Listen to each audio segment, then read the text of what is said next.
опухоль сегодняшняя, всего мира, Россия. Я бы хотел обратиться к каждому, на самом деле, украинцу, каждому мусульманину в Украине, крымским татарам. Давайте же, мы соблюдаем нейтралитет в войне против Украины, это страна неверующих. Мы живем тут спокойно, мы можем молиться, мы можем поститься и тому подобное. У нас все хорошо. 29 августа на федеральном уровне, то есть на уровне всей России, запрещен Сахих аль-Бухари, а также тафсир Корана Саади. Фундаментальные книги. После подобных запретов мусульмане России, чего вы ждете, пока запретят непосредственно сам Коран? Я же вам говорю здесь, сегодня, с этого минбара, сегодня внимание всех политиков в мире, оно обращено на события в Украине. Все смотрят по вечерам обращения президента, аналитику экспертов. Я хотел в связи с этим сказать то, что вы не услышите там. Неужели вы...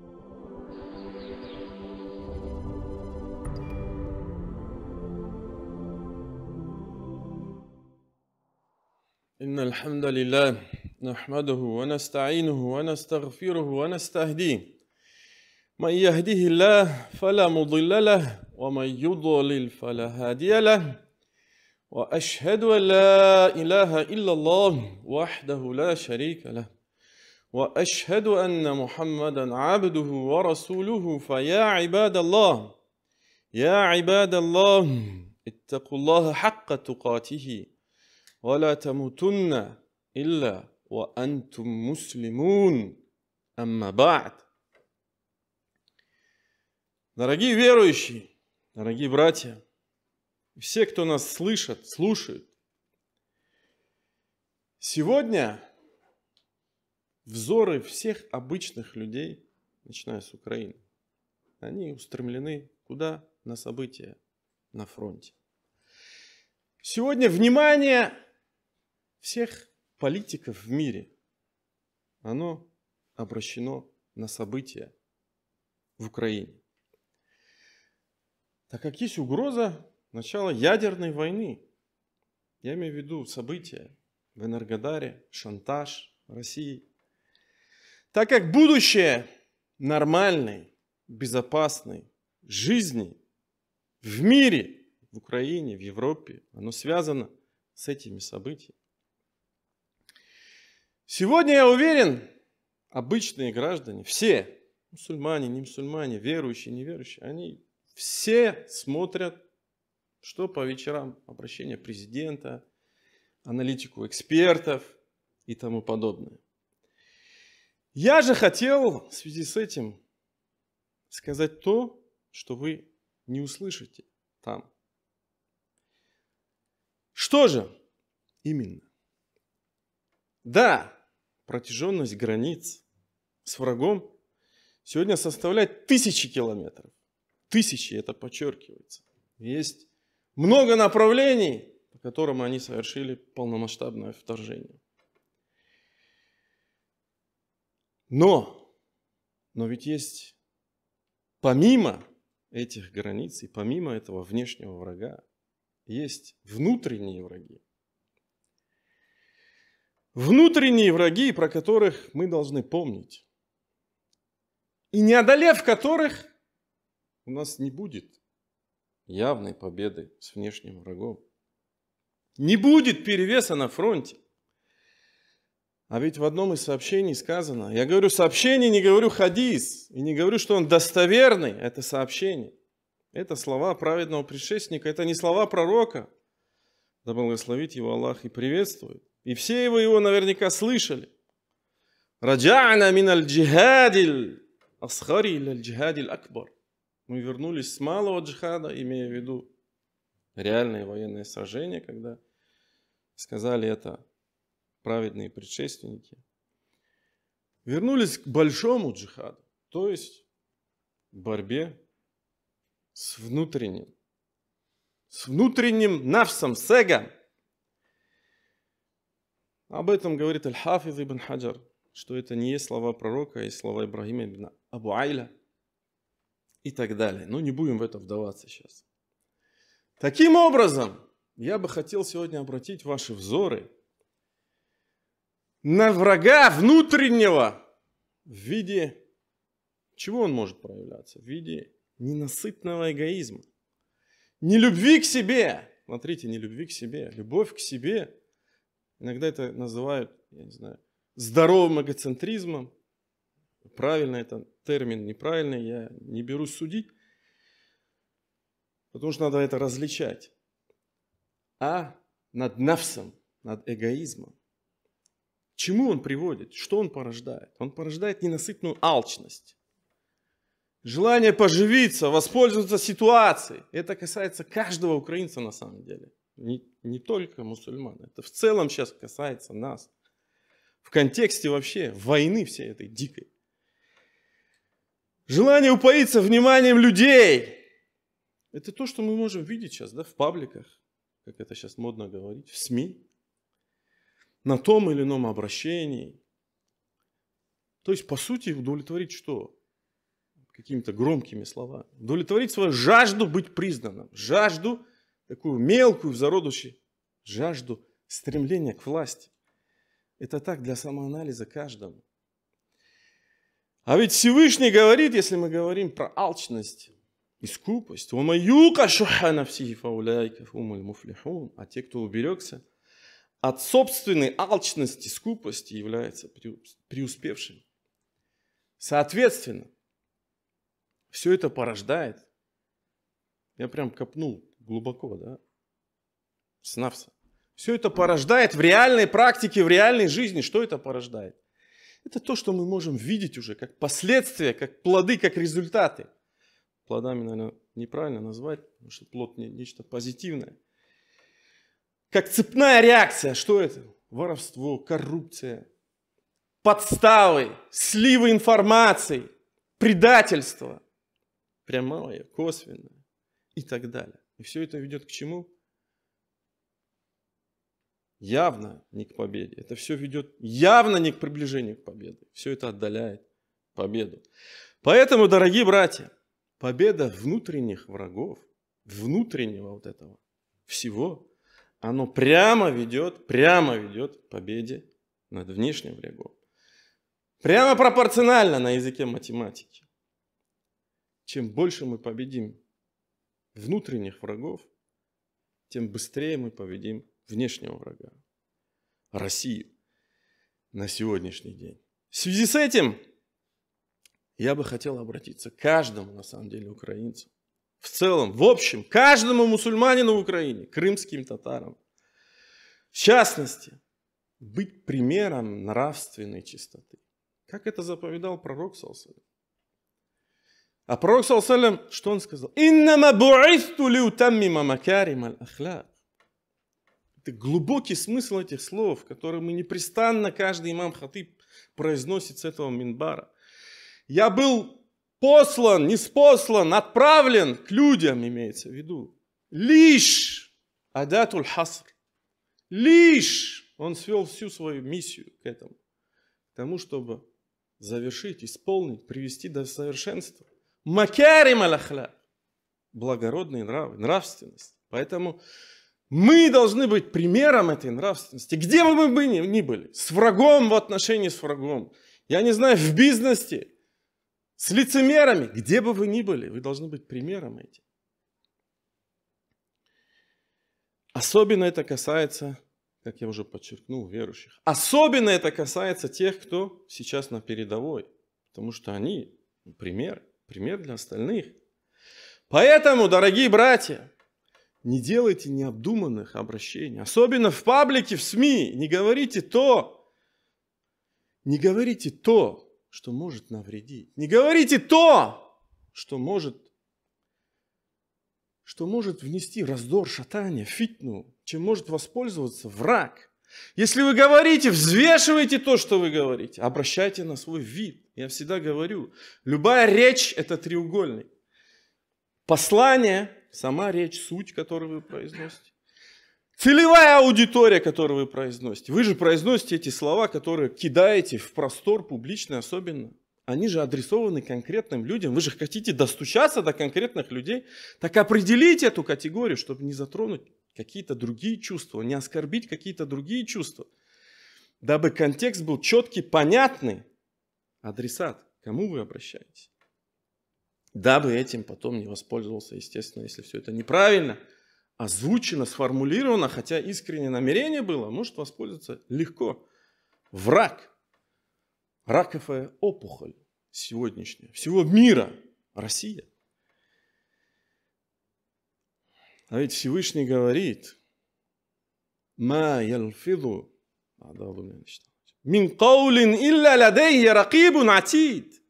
Стоит ему произнести слово, человеку стоит произносить слово одно, хотя бы заговорить, как при нем оказывается готовый наблюдатель. Он все записывает, все фиксируется.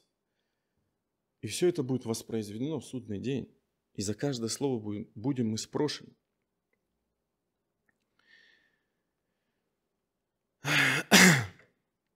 И тем более в этом контексте мы должны всегда помнить, если мы говорим про обращение к людям, в СМИ, в паблике и так далее, есть золотое правило в исламе, в исламском праве.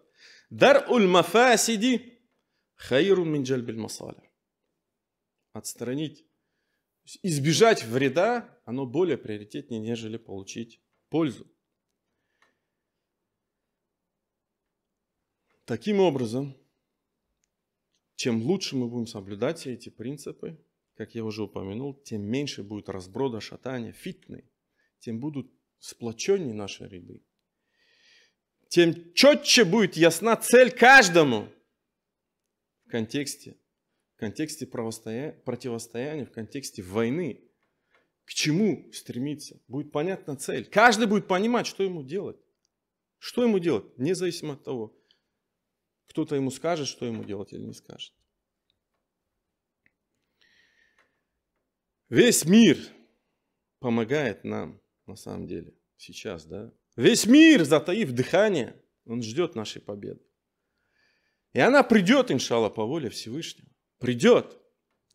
Потому что эта война, на самом деле, война добра со злом. Как это я подчеркивал неоднократно. И потому что Аллах Субхану ва Тааля говорит: «Я юхаллазина аману, ин тансуруллаха янсурку». О, те, которые уверовали, если вы поможете Аллаху, если вы будете на стороне правды, то и Он поможет вам и утвердит ваши стопы. Потому что Всевышний говорит: «Инна ля нансуру русуляна». Поистине мы оказываем помощь нашим посланникам. Но не просто посланникам. Посланникам и верующим. Имеется в виду где? Тут, в этой мирской жизни. В мирской жизни. Филь хаяти дунья. Уже тут, в мирской жизни. И в тот день, когда предстанут свидетели. Достаточно лишь того, чтобы мы были искренне верующими, искренне богобоязненными. И отстаивали это все. Правильно. Так давайте же, дорогие верующие, дорогие братья, делать все, что в наших возможностях. Каждый там, где он есть.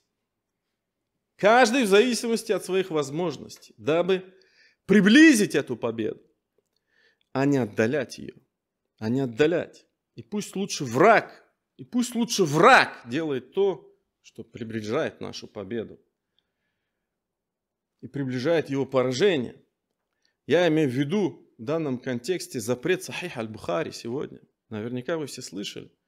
29 августа на федеральном уровне, то есть на уровне всей России, запрещен Сахих аль-Бухари. А также Тафсир Корана Саади, а также Булугуль Марам, известнейшая книга шафиитского мазхаба. Фундаментальные книги. И в связи с этим, тоже очень важно, я хотел бы обратиться к мусульманам, проживающим в России. Быть может, они меня услышат. После подобных запретов, чего вы ждете? Чего вы ждете? Я говорю про обычных мусульман, да, возможно, которые оказались под действием пропаганды и тому подобное, которым можно там найти какое-то там оправдание из 70, к которым призывал пророк саллаллаху. Чего вы ждете, пока запретят непосредственно сам Коран? Чего вы ждете? Или пока запретят, я не знаю, читать на арабском, писать на арабском, как это было при Сталине. Ну, в принципе, к этому оно и ведет. Неужели вы, мусульмане России, которые проживают, по сути, в оккупациях, в условиях оккупации уже много столетий, будете сегодня говорить, как часто это можно сейчас слышать, да? Мы соблюдаем нейтралитет в войне против Украины и тому подобное. Это страна неверующих, та страна неверующих. Мы живем тут спокойно, мы можем молиться, мы можем поститься и тому подобное. У нас все хорошо. Чего? Чего вы ждете? Сахих аль-Бухари запретили. Чего вы ждете? Сахих аль-Бухари, второй источник после Корана. Если говорить для сравнения, возможно, кто-то нас будет слушать и сравнивать из христиан. Это все равно, что запретить там какую-то книгу определенную из Библии. Да? Ну, по сути, это так. Так знаете же, мусульмане России, если подобные запреты в стране, в которой вы живете, в которой вы платите налоги, а за счет этих налогов производятся пули, снаряды, которые сегодня летят в мирное население тут, которые убивают мусульман здесь, которые разрушают храмы здесь, церкви, везде, где поминается имя Аллаха, премного, как это подчеркивается в одном из аятов, пронизан глубоким смыслом, то мы не причастны к вам, вы не причастны к нам. Ведь это же на самом деле, это запрет аль-Бухари, это уже все. Это для самых слепых, глухих должно быть понятно. Это водораздел, это точка неповорот. Для самых глухих и слепых. Поэтому для каждого нормального мусульманина России сегодня личным долгом является встать против того, что делает путлерский режим. Встать. Противостоять этому. Не можете, выезжайте оттуда. Выезжайте оттуда, если вообще ничего не можете сделать. Присоединяйтесь здесь к мусульманам. В Украине присоединяйтесь. И победив здесь, в Украине, на самом деле, освободив Крым, колыбель ислама, это зависит будущее Кавказа от этого. Будущее ислама в Европе, в принципе, зависит. Будущее нормальной жизни вообще зависит. Поистине в день Джума есть такой момент, когда Аллах Субхану ва Тааля слышит мольбы и отвечает на мольбы. Я прошу Всевышнего, чтобы мы застали этот момент. Фастахфируллах али ва лакум. Поистине вся хвала принадлежит лишь Аллаху. Лишь Его мы восславляем, восхваляем, лишь Его молим о помощи и прощении. Того, кого Аллах наставить на истинный путь, уже никто не собьется с этого пути. А кого Аллах ведет в заблуждение, уже никто не наставит на истинный путь. И я свидетельствую, что нет Бога, кроме Всевышнего Аллаха. И я свидетельствую, что Мухаммад его раб и посланник. Итак, дорогие братья, будущее мира зависит в Украине, зависит от Украины, от событий в Украине, как я об этом вначале говорил. Так говорят обычные европейцы, с которыми приходится общаться. Я же вам говорю, дорогие верующие, здесь, сегодня, с этого минбара, что сегодня будущее ислама в Европе зависит от событий в Украине. Будущее ислама Кавказа зависит от этого. Оно зависит от освобождения Крыма, который был колыбелью ислама. Он был. Если вы будете читать и копать историю. Давайте же, дорогие братья, сконцентрируемся все на этих понятных, осязаемых целях. Цель всегда должна быть понятна, осязаема. Каждый в меру своей возможности, каждый в меру своей способности, каждый там, где он есть. Сконцентрируемся на том, что мы можем сделать, чтобы приблизить эту победу, приблизить достижение этих понятных, осязаемых целей. А приблизить, как я это уже упомянул, мы можем в первую очередь, работая над собой. Как говорит Всевышний, وَالَّذِينَ جَاهَدُوا فِينَا لَنَهْدِيَنَّ سُبُلَنَا «Ва инна Аллаха ля ма'ал мухсинин». А тех, которые сражаются ради нас, мы непременно поведем нашими путями. Воистину Аллах с творящими добро. Также Всевышний говорит: «Валлазина хтадау задахум худау ва атахум таквахум». Тем, кто следует прямым путем, он увеличивает их приверженность прямому пути и дарует им богобоязненность. А пусть враг делает то, что приближает его поражение. Пусть он делает то, что приближает нашу победу. Пусть запрещается в Сахих аль-Бухари. Я на самом деле искренне благодарен им за это. Потому что таким образом сатанинский режим, путлерский, он что? Показывает, снимает маску, показывает свое истинное лицо.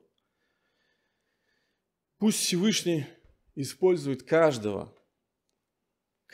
нас на этом пути. Пусть он нас не заменит. Аллахумма стамильна ва ла тастабдильна.